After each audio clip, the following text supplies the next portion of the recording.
Ndabahaye amahoro mwese mukunda imico n'akaranga by'u Burundi. Izina ry'uwanje ni Feliciano Bankuka, mumenyereye mu kiganiro Nyibutsa Akaranga gica ku muhora wa YouTube kuri Nyibutsa Akaranga TV. Ego igikorwa ni cakindi nyene, ni kubandanya twibutsanya imico n'akaranga by'u Burundi. Ababizi nivyo baravyibutsa, abatari babizi nabo bakabimenya. Uyu munsi rero tuganira kuki? Uyu munsi tuganira ku ruhara rwa kiranga. Si byinshi tuvuga kuri kiranga. Uno munsi tuvuga igikorwa kimwe gusa kijanye no guhuza abubakanye. Iyo rero ni inkuru nakuye hariya muri komine Mpinga Kayove, ni mu ntara ya Rutana.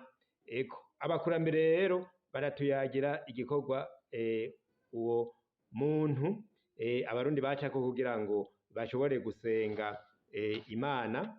Ingene vyari bimeze nuko abakurambere uko babituyagiye bavuga yuko aho hambere iyo abubakanye serugo na inarugo bamaze kuba batandukana kubera kutumvikana mu rugo, bakagira icyo batumvikanyeko, nuko bitura kiranga. Kiranga nawe akaba ari we abahuza. Reka nabareke mubanze muvyumvirize.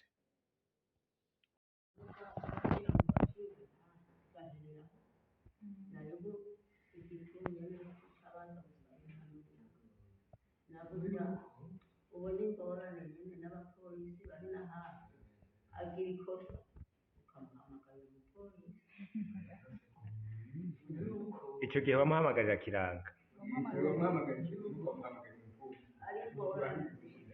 Kera hari y'abapolisi. Bubakaye umugore w'umugabo basinzi bakumanika imbere bahera aho byabiye. Mugabo umugore umukora kuri nabwo mutukanye tubona umupolisi ashika.